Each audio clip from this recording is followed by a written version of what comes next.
একটা ছোট্ট সিম্পল বিষয় নিয়ে কথা বলবো। সেটা হচ্ছে আমাদের ভক্তি বা সাধনা। আমরা মানে ছোটোবেলা থেকে আমাদের বাবা মা কী শেখায় যে ঠাকুরকে প্রণাম করো, তোমার যা মনোকামনা আছে বলো, ঠাকুর শুনবে। আমরা সেই মতোই ডাকতাম যে আমাদের বিদ্যা দাও, বুদ্ধি দাও, ব্যাস। কিন্তু অ্যাকচুয়ালি যে সাধনা বা অ্যাকচুয়াল তাকে যে পাওয়ার যে ইচ্ছা, সেইটা কিন্তু জন্মায় কখন, যখন হচ্ছে আমরা জীবনের একটা এমন পর্যায়ে এসে পৌঁছে যাই যেখানে আমাদের আর মানে ফিরে আসা বা এগিয়ে যাওয়ার কোনো আর পথ থাকে না। আমরা সেই একটা চক্রের মধ্যে পড়ে থাকি যে যেখান থেকে শুরু করছি আবার সেখানেই চলে আসছি। সেই পরিস্থিতিতে আমাদের মনের মধ্যে একটা ক্ষোভ তৈরি হয়, আতঙ্ক তৈরি হয় এবং তার থেকে তৈরি হয় মানসিক যন্ত্রণা বা মানসিক অবসাদ। তখন আমরা সেই সব থেকে মুক্তি পাওয়ার জন্য বিভিন্ন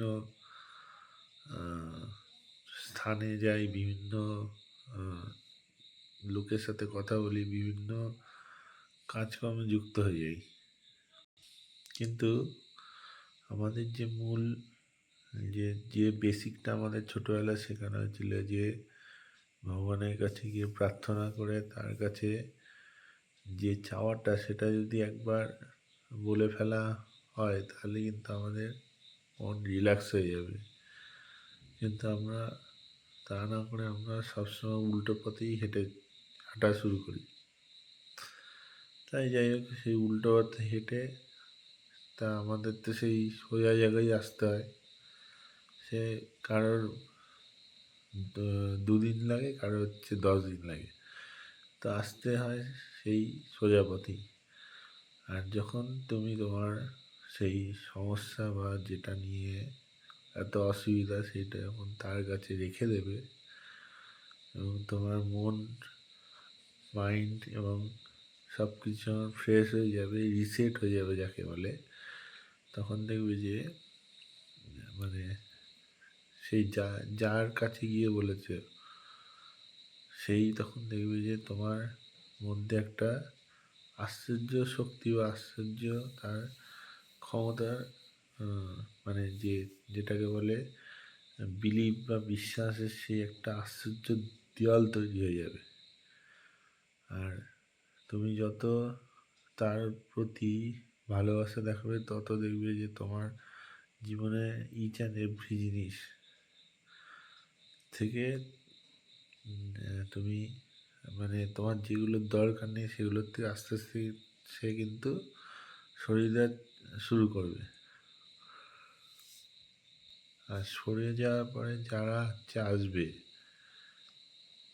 তারা কিন্তু সেই সলিডভাবেই আসবে।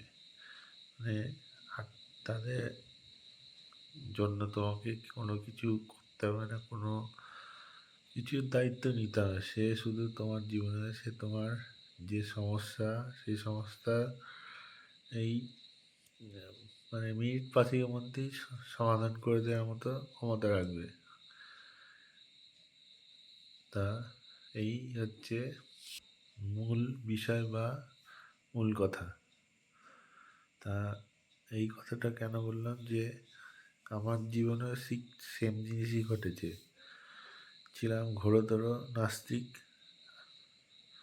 এবং ভূত, ভবিষ্যৎ, বর্তমান, ভগবান, এনার্জি, নেগেটিভ পজিটিভ কিছুই মানতাম না। একদিন আমার সাথে এরকম অবিশ্বাস্য ঘটনা ঘটলো এবং তারপর থেকে যখন আমি এই বিষয় নিয়ে আরও গভীরে ঢুকলাম, গভীরে গিয়ে চর্চা করলাম বা আমার থেকে যারা জ্ঞানী গুণী মানুষের সাথে সংস্পর্শে আসলাম, তারা যে কথাগুলো বলল সেগুলো হচ্ছে একদম সঠিক কথাই বলেছে। এবং এইটা হচ্ছে মানতে হবেই যে তুমি যখন তার স্মরণে বা তার জন্য মানে তাকে পাওয়ার জন্য দিনরাত তার নাম নিচ্ছে, দেখবে যে অটোমেটিকই তোমার মনের মধ্যে একটা আশ্চর্য রকম শক্তি বা এনার্জি ফ্লো হতে থাকবে। ওটার জন্য আমাদের কোনো সাধনা বা আমাদের কোনো মন্দিরে গিয়ে ঘন্টা বাজানো বা ঠাকুরের সামনে বসে প্রার্থনা কিচ্ছু করতে হয় না। শুধু সারাদিন শুধু তার নাম নাও, রাত্রিবেলা বা অন্য সময় যখন তুমি ঠান্ডা মাথায় চিন্তা করবে, দেখবে যে তার মানে এই যে তার নাম নিয়েছো, নেওয়ার পরে দেখবে যে তার তোমার যে সমস্ত কাজে বাধা বা অসুবিধা হচ্ছিল সেগুলো কিন্তু ঠিক তাড়াতাড়ি করে মানে সমস্যার সমাধান হয়ে গেছে। তা আমি এখন যেটা বলছি সেটা নিয়ে আমাকে কেউ ভালো বলতে পারে বা খারাপও বলতে পারে, কিন্তু এটা যার যার মানে বিচার বা যার যার মতধারা বা মতাদর্শে চলে, যে যেরকম। আমার ক্ষেত্রে আমি মহাদেবকে খুবই মানি এবং মানে তার যে শীতল শান্ত রূপটা সেটাকে আমি মানে আমার মনের মধ্যে গেঁথে রয়েছে। তাই যখনই আমি কোনো কাজ বা কোনো কিছুতে বাধাপ্রাপ্ত হয়ে যাই, তখন আমি সেই শীতল শান্ত রূপটাকে মনে করি এবং আমার যে অসুবিধা, আমার যে রাগ, আমার যে দুঃখ, সেগুলো কিন্তু তার কাছেই বলে দিই। হয়তো মানে কিছু জিনিস আছে হয়তো সেগুলো আমার যোগ্য নয় বলে সেগুলো আমি পাইনি, কিন্তু এমন কিছু জিনিস আছে যেগুলো আমার মানে মানে মাঝে মাঝে কনফিউশন হয়ে যায় যে সত্যি এটা আমার ছিল, কিন্তু ঠিক উনি কিন্তু এটা দিয়ে দেন, কেননা জানে যে এটা হচ্ছে প্রয়োজন বা এটার জন্য যোগ্য। আর হচ্ছে মহাদেবের ভক্তি যারা করেন তাদের মধ্যে একটা জিনিস খুব কমন দেখা যায়, সেটা হচ্ছে পরের জন্য একটা কিছু করা বা পরের যে মানে অন্য কারোর দুঃখে সামিল হয়ে সে তার দুঃখকে নিজে করে নেয় এবং তার দুঃখের কথা ভেবে নিজে মানে চোখ দিয়ে জল পড়া, এই ঘটনা কিন্তু একমাত্র যারা মহাদেবের ভক্ত তাদেরই মধ্যে দেখা যায়। অন্যদের ক্ষেত্রে জানি না কি, আমি এটা নিয়ে তর্ক বিতর্কের মধ্যে যাচ্ছি না, কিন্তু এইটা একমাত্র মানে আমি যতজনকে খেয়াল করেছি এরকম ঘটনা একমাত্র তারা কিন্তু মহাদেবের ভক্তই, এবং হয়তো তারা অন্যান্য মানে আমাদের যারা ঠাকুর দেবতা রয়েছেন তাদেরও মানেন, কিন্তু এই যে ঘটনাটা বললাম এটা কিন্তু একমাত্র যারা মহাদেবের ভক্ত তাদের মধ্যেই দেখা যায়। আর মহাদেবের একটা মানে আশ্চর্য একটা ক্ষমতা আছে যে তোমার মানে উনি যেমন মানে সব কিছু সহ্য করে নেয় এবং একদিন হঠাৎ করে সেই তৃতীয় নেত্র খুলে ভস্ম করে দেন। যে যারা হচ্ছে মহাদেব ভক্ত তারা কিন্তু প্রচুর জিনিস মানে সমাজে তাদের উপর হাজার অত্যাচার হচ্ছে, হাজার লাঞ্ছনা হচ্ছে, হাজার তাদের বাজে কথা শোনানো হচ্ছে, কিন্তু তারা কিন্তু সবসময় চুপ করে সেই জিনিসটা মেনে নেয় বা শুনে নেয়। আর যেদিন হচ্ছে তাদের সেই ধৈর্য বা সেই ক্ষমতা চলে যায় যে আর সহ্য করা যাচ্ছে না, তাও তাতে যাচ্ছে বেশ সহ্য করে হয়েছে, কিন্তু লেবে মানে আর তাকে না দমালে আর হবে না, এই পজিশানে চলে যাওয়ার পরে তাদের যে ক্রোধ হয় এবং তার যে রাগ হয় তাতে কিন্তু তার পরিবারে ইচ অ্যান্ড এভরি পার্সন হচ্ছে ভয়ের চোটে কাঁপতে থাকে। যেটা হচ্ছে আমি আমার রাগের ক্ষেত্রে বলি, আমি যখন রেগে যাই তখন হচ্ছে এই মানে দিক বেদিক জ্ঞান শূন্য হয়ে একে তাকে যাকে যা তা কথা শুনিয়ে দিই। আর যখন রাগ ঠান্ডা হয় তখন ভাবি যে এই কথা না বললেই হতো। এই জিনিসটা কিন্তু একমাত্র আমাদের যারা মহাদেবের ভক্ত তাদের মধ্যে এই জিনিসটা বা এই জিনিসের প্রবণতা বেশি করে দেখা যায়। আর মহাদেব মানে আমাদের যিনি প্রভু পরম পূজ্য, তাকে কিন্তু পাওয়ার জন্য সবাই বলে যে বেলপত্র তুমি একটু মাথায় জল ঢালো, ঢালো, এমন কিছু নয়। তাকে যদি তুমি এমনি ভক্তি ভরে মন থেকে ডাকো, সে ঠিক তোমার ডাকে সাড়া দেবে। আর সে যখন আসে, মানে উনি যখন আসে, ওনার আমি আগে ভিডিও বা আগেও বলেছি যে ওনার হাতে ত্রিশূল থাকবে, আর এই ত্রিশূলের মাথায় যে ডমরু থাকবে, ডমরুতে একটা ঘুঙরু বাঁধা থাকে, সেটা কিন্তু সুন্দর একটা মৃদু আওয়াজ তুলতে তুলতে আসে। এই আওয়াজ বা এই আওয়াজের ঝংকার আমি শুনেছি। হয়তো লোকে আমাকে আমার এই কথা শুনে লোকে বলতেই পারে যে না, বাজে কথা বলছে, বলছি, কিন্তু এটা হচ্ছে আমার অ্যাকচুয়াল সত্যিকারের অনুভূতি যে উনি কিন্তু আমার সাথে দেখা করতে বা আমাকে দেখতে উনি সত্যি এসেছিল। এবং আমার যে এখন মানে যে পজিশান বা যেরকম রয়েছে সেটা কিন্তু একমাত্র ওনার জন্যই আমার এত কিছু রয়েছে। উনি আমাকে যদি সাপোর্ট না করতো, আমার পাশে যদি না থাকতো, তাহলে হয়তো আমি আজ এই যে পজিশানে রয়েছি বা যেরকম রয়েছি সেটা কিন্তু আমার পক্ষে সম্ভব হতো না। আর এই যে আমি যে এই ভিডিও করে কথা বলছি, এটাও হয়তো ওনার আশীর্বাদ ছাড়া আমার দ্বারা সম্ভব হতো না। তা যাই হোক, আজকের যে বিষয়টা নিয়ে আমি কথা বললাম সেটা হচ্ছে আমাদের আরাধ্য দেবতা বা আমাদের যিনি শুভাকাঙ্ক্ষী তাকে নিয়ে বললাম। আমাদের বাবা মার তো প্রথম আমাদের ভালো বা আমাদের খারাপ দিকগুলো নিয়ে তারা সবার আগে উদ্বিগ্ন হয়ে থাকে, কিন্তু তারপরেও একজন উদ্বিগ্ন হয়ে থাকে, তিনি হচ্ছে আমাদের এই আরাধ্য দেবতা বা আমার যিনি আরাধ্য দেবতা তিনি হচ্ছে মহাদেব।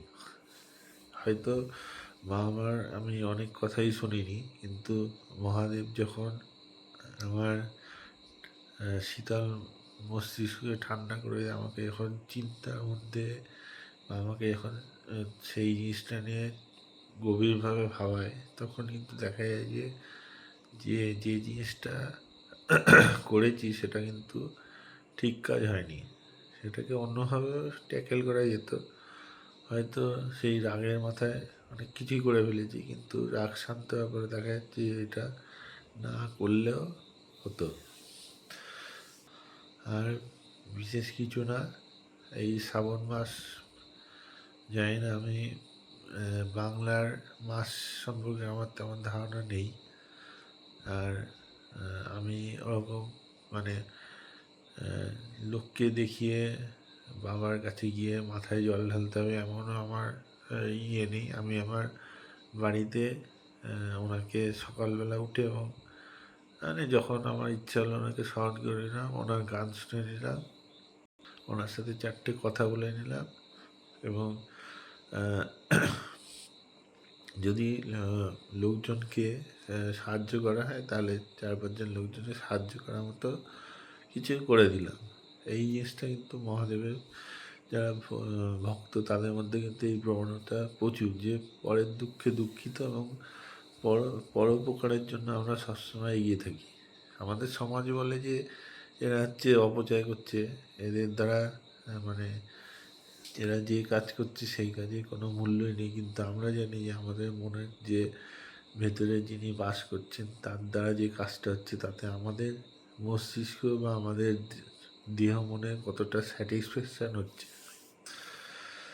আর এই জিনিসটা এই অনুভূতিটা কারো হয়েছে কিনা জানি না, যে তুমি যখন মহাদেবের নাম স্মরণ করবে তখন দেখবে যে তোমার প্রত্যেকটা লোমকূপের গোড়া দিয়ে সে ওম ধ্বনি, ওম নমঃ শিবায় যাই বলো, সেই জিনিসটা যখন তোমার সেই প্রত্যেকটা লোমকূপ শরীরের রন্ধ্রে রন্ধ্রে, এবং তোমার মনে হবে যে এই আমার মানে আমি মহাদেবের সাথে এক হয়ে গেছি, এই পজিশন যখন চলে যায় তখন দেখবে যে তোমার মানে এই দুনিয়ার এই মায়া মোহময় জগতে আর কিছুই চাই না, তখন মনে হয় শুধু মহাদেবকেই চাই। তো এরকম ঘটনা আমার সাথেও 4-5 বার ঘটেছে। তা যাই হোক, শ্রাবণ মাস এসে গেছে, সব মানে আমার যত ভিডিও দেখছে যারা বা দেখবে যারা, আর এই মহাদেব ভক্ত যে সমস্ত লোকজন রয়েছে তাদের যে যাত্রা বা তারা যে বিশ্বাস নিয়ে বা যে অনুভূতি নিয়ে বাবার মাথায় জল ঢালতে হবে, তাদের জন্য আমার অনেক শুভকামনা রইল। আমি হয়তো নাও বিশ্বাস করতে পারি, কিন্তু অন্যর বিশ্বাসকে আমি ছোট করে দেখছি না, আমি তাদের বিশ্বাস বা তাদের যে যাত্রা তাকে আমি অনেক যথেষ্ট সম্মান জানাচ্ছি, এবং আগামী দিনে সেই সব মানে যারা যাচ্ছেন তাদের জন্য মনস্কামনা বা তারা যে উদ্দেশ্য নিয়ে যাচ্ছে সেই উদ্দেশ্য যেন তাদের পূরণ করে এই মহাদেব। আর মানে বিচার বা নিজের যে চেতনা সেটা কিন্তু নিজেরই, সেই চেতনাকে জাগ্রত করার অধিকার নিজেরই, অন্য কেউ জাগ্রত করবে না। আর হচ্ছে নিজে রাস্তা কিন্তু নিজেই তৈরি করে, হয় কেউ খারাপ দিকে যায় আবার কেউ ভালো দিকে চলে যায়, রাস্তা কিন্তু নিজেকেই তৈরি করতে হয়। আর যদি দেখা যায় যে সেই রাস্তার মাঝে বাধা এসছে এবং সেটাকে অন্যদিকে ঘুরিয়ে নিয়ে যাওয়া হচ্ছে, তখন তোমাকে কিন্তু মনে রাখতে হবে যে তোমার যে যাত্রাপথে সামনে যে জায়গাটা ছিল সেটা হচ্ছে মানে যে কঠিনতা আসছে তার থেকেও ভয়ঙ্কর কঠিন ছিল। আর তোমার যে আরাধ্য তিনি হচ্ছে সেইটা আগের জানতে পেরে তোমাকে পথ ঘুরিয়ে তোমাকে এই পরীক্ষা নিচ্ছে যে যে এই যে সামান্য কঠিনতা এটা সে কি পার করতে পারবে কি পারবে না। যদি তুমি সামান্য কঠিনতা পার করে নাও তখন হচ্ছে সামনের যে কঠিনতা আছে সেটাকে তুমি ইজিলি পার করে নেবে। এক্সাম্পল হিসেবে আমি বলি যে মানে অনেক ছাত্রছাত্রী আছে যাদের ইতিহাস ভূগোল এইগুলো পড়তে খুবই বাজে লাগে, তারা হচ্ছে জোর জবরদস্তি করে এগুলো পড়ে, মানে যখন এগুলো পড়ে তখন তাদের মনে হয় যে কেন এইটা রয়েছে, কেন এই হয়েছে, কিন্তু যখন তারা পড়ে গিয়ে ফাইনাল এক্সামে লিখে দিয়ে আসে তখন তারা মনে মনে একটাই স্যাটিসফ্যাকশান হয় যে না সেদিন পড়েছিলাম বলেই কিন্তু আজ আমি এটা করতে পেরেছি বা আমি এই জিনিসটা লিখতে পেরেছি। তাই সিম্পল ব্যাপার এরকমই যে আমাদের জীবনের যে চড়াই উত্তরাইগুলো আসে এগুলো আমাদের একটা এক্সাম, যে সামনে আরও বড় পরীক্ষা আসে সেটা যেন আমরা ইজিলি পার করে দিতে পারি। আর হ্যাঁ, এই যে আমাদের জীবনের যে এখন যে চড়াই উত্তর হচ্ছে সেটা যখন পার করে যাই, সামনে যখন আরও কঠিন পরীক্ষা আসে তখন কিন্তু আমরা সেটা আরও সিম্পলভাবে পার করে চলে যাই। আর আমাদের ভগবানের চোখে আমরা তাদের সন্তান সমান, আর তিনি হচ্ছে আমাদের দেখভাল করেন এবং আমাদের যাতে কোনো অসুবিধা না হয় তার জন্য সর্বদা চেষ্টা করেন। হ্যাঁ, আমরা মাঝে মাঝে বা মনুষ্য জাতি মাঝে মাঝে তাকে ভুল বুঝে ফেলি, কিন্তু উনি কিন্তু অতটাও খারাপ নয় যতটা মানে অন্যান্য সমাজে অন্যান্য সারি সমাজে বলছি, মানে অন্যান্য যারা মানে কোনো কিছু চেয়ে না পেয়ে ওনার প্রতি রুষ্ট হয়েছে, তাদের উদ্দেশ্যে বলছি উনি কিন্তু অতটা খারাপ নয়, যতটা তোমরা ভাবছো। তাহলে আজ এই পর্যন্তই থাকলো। শ্রাবণ মাস শুরু হচ্ছে, সবাইকে মহাদেবের নাম নিয়ে ভালো থাকার আশীর্বাদ বা ভালো থাকার শুভেচ্ছা জানিয়ে আমি আজকে আমার এই ভিডিও শেষ করছি।